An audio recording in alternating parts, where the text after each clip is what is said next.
कई सारी हैं जो उन्होंने आइडेंटिफाई किया हमारे व्यूवर्स के लिए। चलिए उसी से शुरुआत करते हैं। पहले संतोष आप ही से स्टार्ट करते हैं। आपके रडार पर आज कौन से स्टॉक्स हैं? मेरे 3 स्टॉक्स है, तीनों ही बाइंग साइड के हैं। पहला है सीएट लिमिटेड। इस स्टॉक का स्ट्रक्चर काफी बुलिश है। एक लंबे अंडर परफॉर्मेंस के बाद इसमें एक फॉलिंग चैनल का ब्रेकआउट आया है और कल का प्राइस एक्शन काफी इंकरेजिंग है। कल एक डिप के इनिशियल डिप के बाद इसने अपने 200 दिन के मूविंग एवरेज पे सपोर्ट लिया और बिल्कुल हाई के पॉइंट पर जाकर बंद हुआ वीक मार्केट में भी। तो यहाँ फर्दर तेजी देखने को मिलेगी। यहाँ 1300 का इमीडिएट टारगेट नजर आता है। 1275 रुपए का स्टॉप लॉस रहेगा।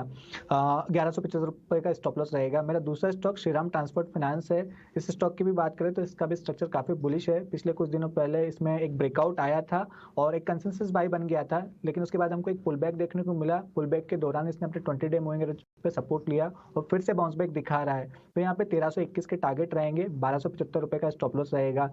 लास्ट स्टॉक मेरा इंडस टावर है। इस स्टॉक का भी स्ट्रक्चर काफी बुलिश हो रहा है। ये बॉटम आउट है, एक bullish inverse head and shoulder का ब्रेकआउट आते नजर आ रहा है। कल भी डिलीवरी बेस्ड एक्टिविटी भी अच्छी देखने को मिली है। तो यहाँ पर 238 के टारगेट रहेंगे और 220 रुपए का स्टॉप लॉस रहेगा।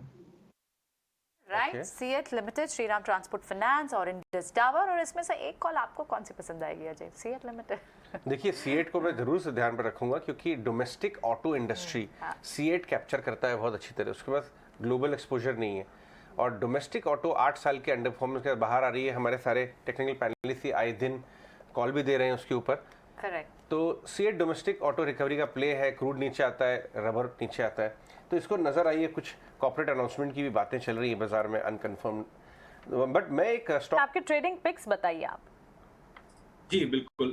यहाँ पे जैसे कि मैंने सुबह भी तो आपको दर्शाया कि स्टॉक स्पेसिफिक एक्शन के ऊपर हमें ज्यादा फोकस रखना है rather than going with the index. तो आज की जो स्ट्रेटेजी रहेगी अगेन बाय एंड डिप्स की रहेगी। पहला जो स्टॉक रहेगा बाय साइड के लिए वो रहेगा एशियन पेंट का। एशियन पेंट की अगर हम लोग ओवरऑल ब्रॉडर स्ट्रक्चर की बात करें तो स्टॉक अपने inverted head and shoulder pattern के ऊपर ब्रेकआउट आता दिखाई दिया, नेकलाइन के ऊपर निकलता दिखाई दिया प्राइस, और कहीं ना कहीं अब अपने 200 दिन मूविंग एवरेज के ऊपर भी यहाँ पे मोमेंटम कैच कर सकता है। और जो इसका पॉजिटिव ट्रिगर रहेगा वो रहेगा फॉल इन प्राइसेस। और हम लोगों ने देखा लोअर लेवल से अच्छी रिकवरी आती दिखाई दी एशियन पेंट्स ऐसे स्टॉक्स में। तो मुझे लगता है यहाँ पे मोमेंटम अभी भी बरकरार रह सकता है स्टॉक में।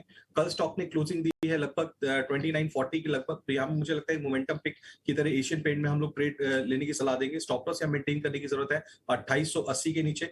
अपसाइड जो पोटेंशियल मुझे लगता है 3040 से 3050 के लेवल्स हमें जल्दी देखने को मिल सकते हैं एशियन पेंट्स के अंदर। दूसरा स्टॉक जो रहेगा वो रहेगा मेरा बैंकिंग काउंटर में से स्टॉक है CSB bank, Catholic Syrian bank. Stock लगभग क्लोजिंग दी है कल 200 रुपए के आसपास। अगर हम लोग यहाँ स्ट्रक्चर की बात करें तो लोअर लेवल बाइंग कल हम लोगों ने आती देखी है स्टॉक के अंदर। ब्रॉडर चार्ट्स के ऊपर स्टॉक ने कप एंड हैंडल पैटर्न के ऊपर एक ब्रेकआउट देखने को मिला है। काफी ज्यादा डीप कट्स के बाद यहाँ पे अब अच्छे वॉल्यूम्स हमें लोअर लेवल्स पे आते दिखाई दे रहे हैं। तो मुझे लगता है CSB bank can be a contender from the banking counter. अगर यहाँ से बैंक निफ्टी थोड़ा बाउंस करती है, बैंकिंग स्टॉक्स को अगर यहाँ पे थोड़ा सा सपोर्ट मिलता है तो CSB bank can out perform in this condition, in this scenario. तो यहाँ पे स्टॉप लॉस मेंटेन करने की जरूरत है 190 के नीचे। अपसाइड स्टॉक में रहेगा 214 रुपए तक का। जो तीसरा स्टॉक रहेगा वो भी बाइंग साइड के लिए रहेगा। स्टॉक है मैकडॉवेल्स।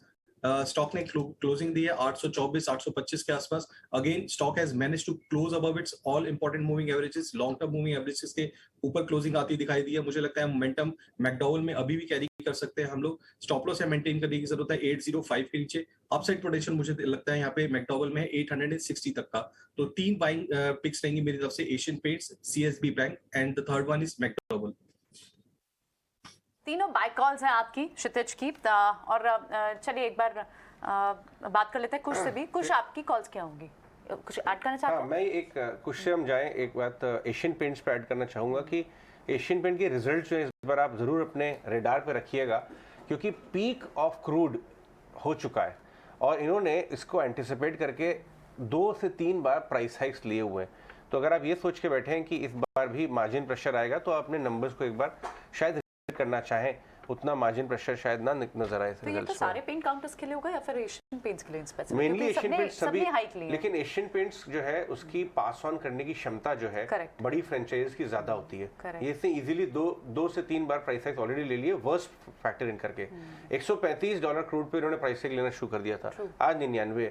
क्या ये रिवर्स करेंगे प्राइसेस? मैंने कभी नहीं देखा होता हुए। वो तो उन्हीं के पास है। एग्जैक्टली। तो ये आपको ट्रेडर्स इन्वेस्टर्स को थोड़ा ध्यान रखना। अब ये जो अर्निंग के ट्रिगर्स बेस्ड कॉल्स लग रही हैं, अब आपको एशियन पेंट्स में जिस तरह का टेक्निकल बाउंस बैक दिख रहा है वो कहीं ना कहीं अर्निंग्स को रिफ्लेक्ट करते हुए दिखा है। चलिए कुछ आपकी कॉल्स क्या होंगी?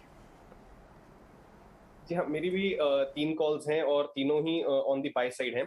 मैं स्टार्ट करना चाहूँगा एक कॉल प्लस एंड अपडेट से जो है एसकेएफ इंडिया पे। मुझे ध्यान है ये हमने पहली बार डिस्कस किया था मिड मई में जब ये 30 टू 50 के आसपास चल रहा था और तब से आई थिंक लगातार हम इसके ऊपर कॉल देते आए हैं, टारगेट्स अपवर्ड्स रिवाइज करते आए हैं and we can see the stock is up about 500 rupees from there, a good 15% this even in this market एक सिनेरियो। मिनट के लिए इंटरप्ट करूंगा कुछ यहाँ पे। कल परसों इकोनॉमिक टाइम्स को एक बहुत ही शानदार आर्टिकल इंटरव्यू देते हुए एसकेएफ के इंडिया मैनेजमेंट ने 15 से 18% की रेवेन्यू ग्रोथ की गाइडेंस दी है, जो कि मच हायर है लास्ट कुछ सालों में।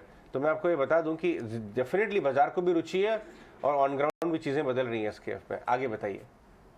इनफैक्ट अगर मैं इसे एशियन पेंट्स के साथ क्लब करूं तो देखिए इट्स ऑल मैनेजमेंट। मैं किसी डीलर से बात कर रहा था regarding the paints and they said that if Asian Paints decides it can practically wipe out the competition, but वो ऐसा नहीं करते हैं। They want to grow the pie rather than eat a bigger chunk themselves and that this is what speaks volumes about management and this is how companies fare well even in tough times. जिस तरह से आप बता रहे हैं SKF के लिए भी ये अप्लाई होता है, इसीलिए ऐसा वेल्थ क्रिएटर रहा है over such a long period of time. Just coming back to the levels, ऐसे स्टॉक्स जो अच्छा मोमेंटम दिखा रहे हो even in a falling market plus have been wealth creators, इनमें रहिए as a trader as an investor as well. यहाँ पे मैं एसकेएफ का टारगेट फिर से रिवाइज करना चाहूंगा अपवर्ड्स। यहाँ पे 3820 का आप एक इमीडिएट टारगेट लेके चलिए, 3700 के आसपास टॉप लॉस। बट अगर आप इन्वेस्टर हैं, hold on to this stock, you may see levels of 4000 plus in the coming months। जो मेरा दूसरा पिक है that is Jindal Stainless Limited. इस स्टॉक के बारे में जरा सा डिफरेंशियल ये है कि I am not excited about the price movement as much जितना मैं इसके इंडिकेटर्स का जो मूवमेंट है उसको लेके एक्साइटेड हूँ। ये मेरे रेडार पे 1-2 दिन से आ रहा था, बट इसके इंडिकेटर्स जो हैं ये ज्यादा शार्पली मूव हो रहे हैं, ज्यादा पॉजिटिव टर्न हो रहे हैं प्राइस के कंपैरिजन में, विच मींस एक अच्छे रनअप के बाद भी इसमें काफी एक अच्छा अपसाइड अभी भी पेंडिंग है। तो 18118 के टारगेट के लिए आप इसे बाय कर सकते हैं। यहाँ क्लोज स्टॉप लॉस लेके चलिए 108 का। जो मेरा दूसरा स्टॉक है वो है CRISIL. Again this stock has been on my radar, लेकिन कल इवन दो मार्जिनली बट इसने अपने 20 डे मूविंग एवरेज को क्लोज मूविंग एवरेज के ऊपर क्लोजिंग दी है, इंडिकेटर्स इसके पॉजिटिव टर्न हो रहे हैं। सो यहाँ से एक नई रैली इसमें बन सकती है। क्रिसिल को आप बाय कर सकते हैं। यहाँ पे जो आपका टारगेट रहेगा दैट विल बी 3400 और स्टॉप लॉस जो है ये आप 30 to 70 का लेके चलिए।